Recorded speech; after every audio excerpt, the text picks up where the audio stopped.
Alright, so I'm going to be installing these today. These are the Matrix Garage rear tow rods. The 1A and the 1B have different instructions. Says they use the same adjusters, even though you specify which ones when you purchase it. But the 1A, you completely unthread the inner and outer joint and then turn in each 5 turns and then install the tie rods on the car and then adjust tow from there. For the 1B, which that's what this one is, thread the inside and outer joint until both are completely bottomed, and then install in the car and adjust tow. So I actually started to do the 1A on this one. So I need to bottom this one all the way out.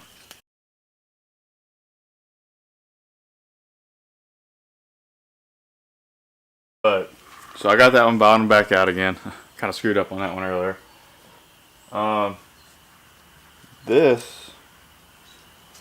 This side is, I don't know if you can see that there. See if I can get it to focus on this.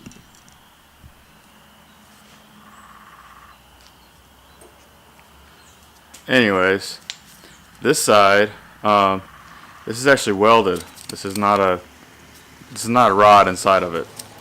So it probably is a rod inside of it, but they've actually got it welded.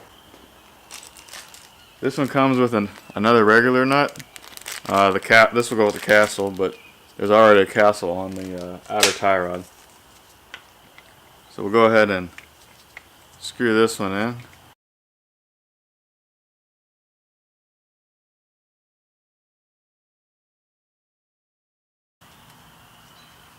Alright, so that's bottomed out for that one.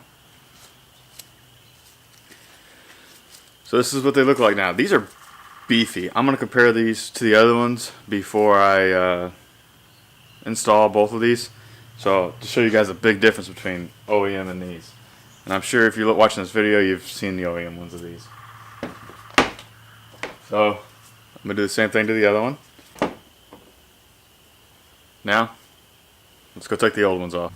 Alright, for these, you're going to have to take not too much off. These are pretty easy. You're going to have to take this castle nut off here, and you're going to have to take this bolt off here. Castle nut is a 17, and this bolt's a 15. As you can see, my castle nut's already off, and then here's the 15. Now, as for the difference on these, that is major. Like, look at the comparison on those. So these are a lot better, anyways. And then you want to also the reason why I'm replacing them is because they're both bent, just like that. So I don't know if that's supposed to be like that, but obviously this one's not. So I'm replacing them, and it make a big difference. Now, for helping you get your tow right before you even install these, you're going to want to check the length on these and make sure they're close. So what I just did was I just put the bolt in here. It's only going to go about halfway through the new one, but at least you're going to get close. Now you can see that on this side, the new ones are a little bit too long. So I'm going to go in on the inside 2 turns, and I'm going to go in on, actually I don't think I can go in on this side much. Yeah, I can't.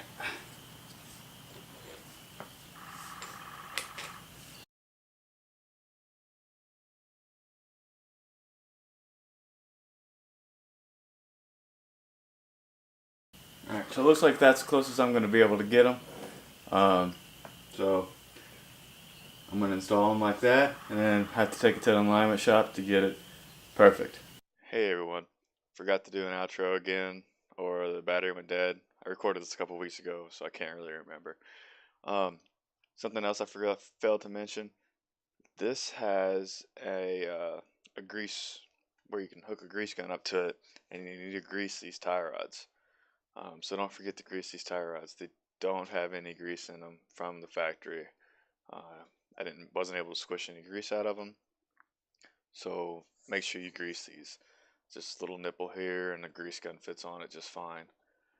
Um, Besides that, thanks for watching.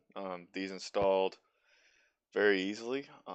Just bolted right in, just as they unbolted out. The only, I think, a little bit of difficult part I had was that this boot I had to compress down quite a lot to be able to fit the knuckle in here and then get the bolt on top. So that's the only thing that I had difficulty with. But it only took me a couple extra minutes.